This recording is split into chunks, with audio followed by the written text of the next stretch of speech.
There's a truth about your inner world that no one dares whisper. Not your mentors, not your closest allies. And if you ignore it now, it will chain you forever.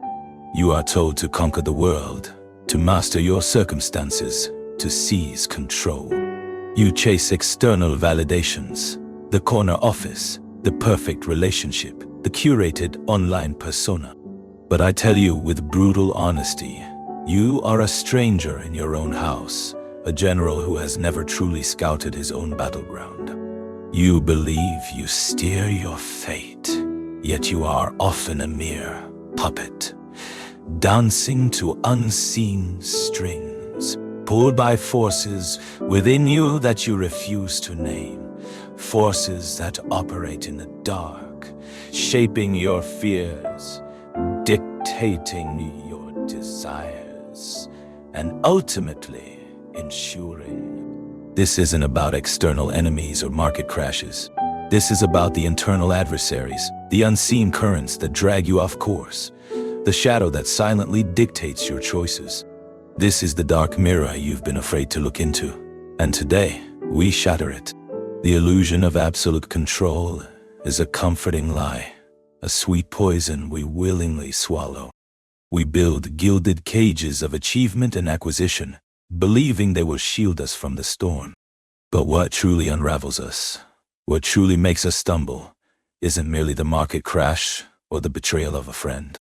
It's the unexamined anger festering beneath the surface, the gnawing insecurity disguised as ambition, the cowardice masquerading as prudence, the deep-seated resentment against success that isn't your own. These are the manifestations of what Carl Jung termed the shadow, the disowned, repressed aspects of ourselves. And the Stoics, centuries before Jung, understood this internal chaos as the primary source of human misery. The passions, the irrational desires, the unexamined judgments we fail to scrutinize. They knew that a man ruled by his inner demons, by these unacknowledged urges, is no freer than a prisoner in chains, regardless of how gilded his cage. You feel the sting of others' success, the burn of perceived injustice, the hollow ache of unfulfilled desire. You lash out, you retreat, you blame the world, you blame others, you even blame fate. But what if these reactions are not merely responses to an external world, but echoes of an internal war you refuse to fight? What if the traits you despise in others, their arrogance, their pettiness, their insecurity, are precisely the ones you've buried deep within your own psyche, denying them oxygen until they erupt in destructive, often self-sabotaging ways? As Jung brutally stated, everything that irritates us about others can lead us to an understanding of ourselves. This isn't just theory. This is the raw, unflinching truth of how your unacknowledged self dictates your reality, poisons your well-being, and keeps you from true freedom.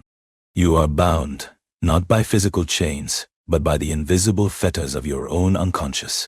This shadow, this crucible of rejected traits, is not simply a repository of evil or weakness. It's an energy, a raw potential, suppressed and contorted, waiting to be acknowledged and channeled. Imagine a dam holding back a raging river. The more you deny the river, the more pressure builds, until eventually it bursts through, causing devastation to everything in its path. Your shadow is that river. Your suppressed anger, your unacknowledged jealousy, your raw, untamed ambition, your darkest fears. They don't simply vanish. They accumulate power in the dark corners of your unconscious, ready to hijack your decisions, poison your relationships, and sabotage your pursuit of a meaningful, virtuous life. You are bleeding power from an unseen wound. The brutal truth is this: you cannot truly master your outer world. You cannot build a life of purpose and resilience until you have first confronted, understood, and integrated your inner one. You cannot control your reactions to external events if you are unaware of the internal triggers that set them off, the ancient wounds, the hidden insecurities, the unexamined judgments. Marcus Aurelius, the philosopher-emperor who governed an empire, understood this deeply. He recognized that true power lies not in conquering empires, but in mastering oneself. You have power over your mind, not outside events. Realize this, and you will find strength, he wrote in his meditations. This isn't flowery idealism. It's a stark existential command. It means turning your gaze inward to the very elements of your nature you've been taught to fear or dismiss. The parts that cause you to lash out or shrink back. Consider the story of Viktor Frankl, a man who faced the darkest depths of human depravity in Nazi concentration camps. He didn't control his external circumstances, the starvation, the beatings, the omnipresent threat of death. He was stripped of everything, but he exercised absolute control over his internal world, his perception, his choice of attitude. He found meaning in suffering, not by denying the horror, but by choosing how to respond to it. His shadow, the primal fear and despair, the instinct to surrender to annihilation, was immense.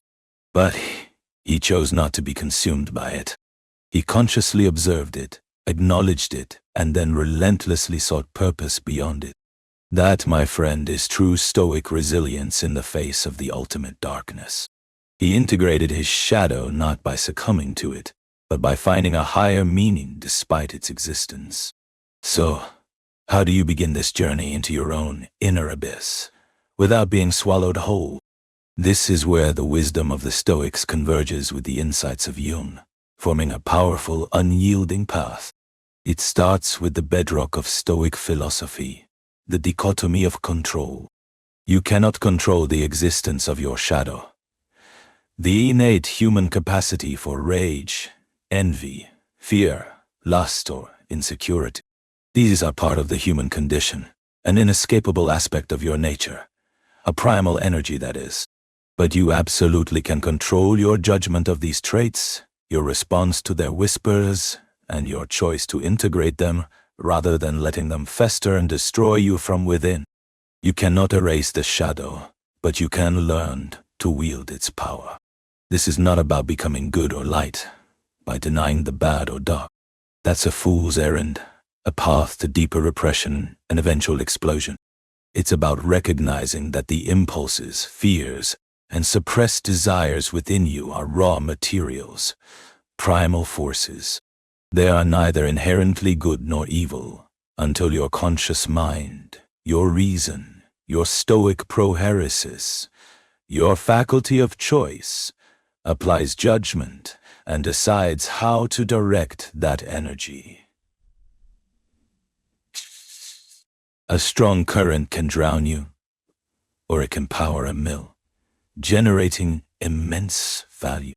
The choice of its utility is yours. This profound understanding of choice, of what is truly within your control, is the bedrock of Stoic freedom.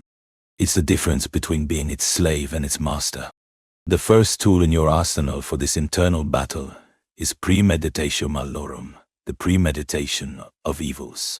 But apply it not just to external misfortunes, but to your internal demons, to the shadow that whispers from within.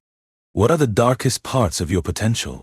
What resentments do you secretly harbor against the world, against others, against yourself?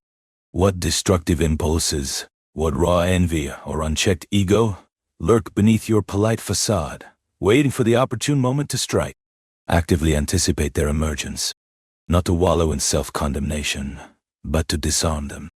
When you consciously acknowledge, I am capable of this anger, this pettiness, this fear, this desire to dominate, you strip it of its power to surprise and overwhelm you. You confront the beast in its lair, shining a light into its darkest corners, rather than waiting for it to ambush you on an open road, leaving you vulnerable and exposed. Next, cultivate radical self-awareness. This is the Stoic practice of relentless self-scrutiny, an unblinking gaze into your own soul. Pay attention to your emotional triggers. When does that surge of irrational anger strike, disproportionate to the offense? What insecurity is poked when someone else shines brighter than you? What deep-seated fear paralyzes you when a new opportunity presents itself? Epictetus taught that it's not what happens to you, but how you react to it that matters. Your shadow reveals itself through these strong, disproportionate reactions. They are not random occurrences. They are coded messages from the parts of yourself you have ignored. Every time you project a flaw onto another, every time you feel a gut-wrenching pang of envy, every time you retreat in fear, pause. Ask yourself, what part of my kingdom is in disarray? What unacknowledged aspect of myself is crying out for attention? This isn't about blaming yourself.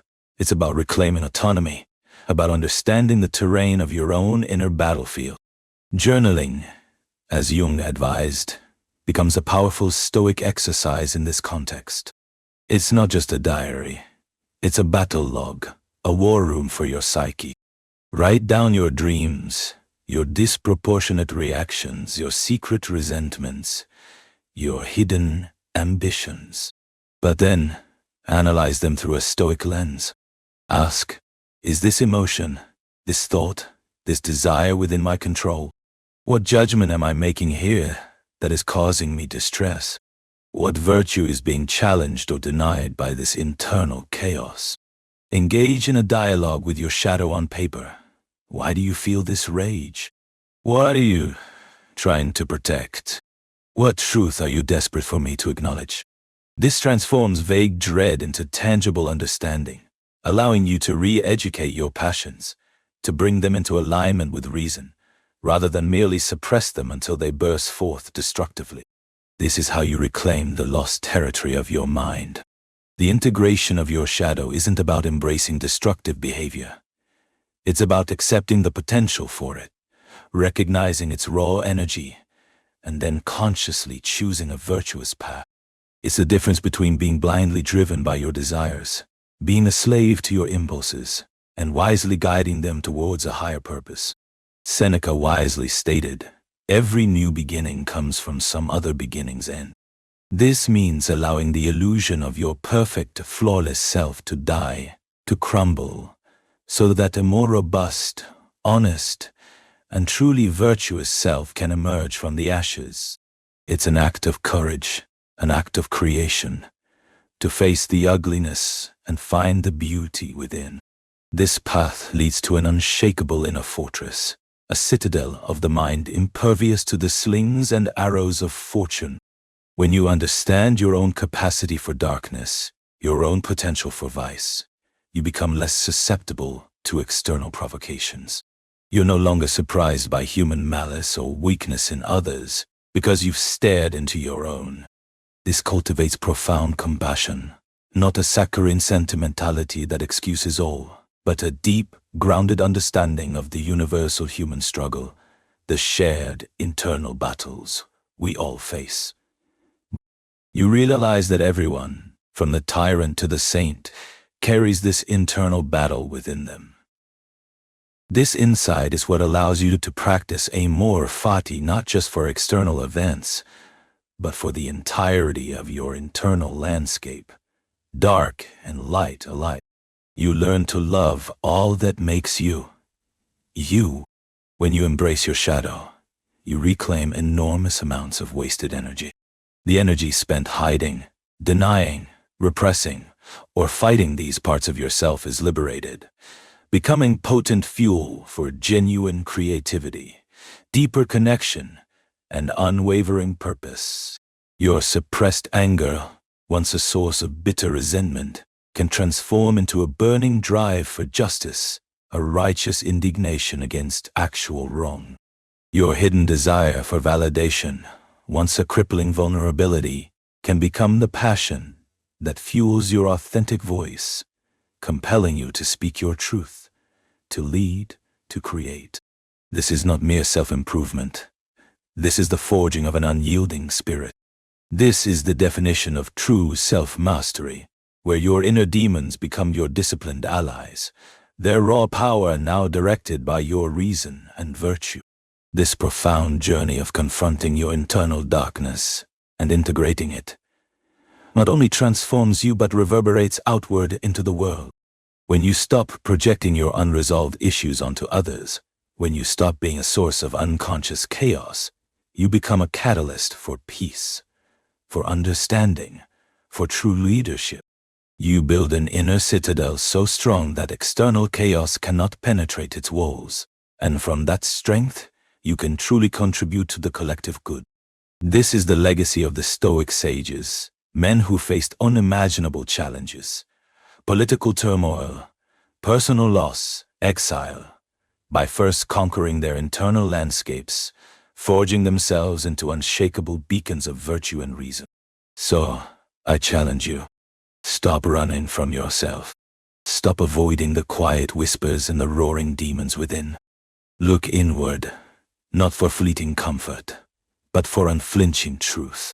Uncover the parts of yourself you've hidden, the parts that embarrass or anger you. Not to indulge them, but to understand and master them. Ask yourself, in the quiet solitude of your own making, armed with brutal honesty, what anger have I suppressed? What fear have I ignored? What envy have I allowed to fester? What dark desire is subtly pulling my strings? And most critically, what virtue can I invoke right now?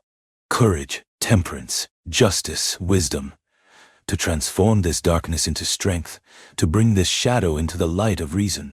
This is not a journey for the faint of heart, but it is the only path to true freedom, true purpose, and an unshakable sense of self. Embrace the darkness within, understand it, integrate it, and you will find an inner light that no external force can extinguish. You will stop being a victim of your own psyche and become its master, a warrior of the soul. If this brutal truth resonated with the warrior deep within you, if it cracked open an understanding of your own silent chains, then you are ready for the next level of this mastery. This journey into the self is never truly over.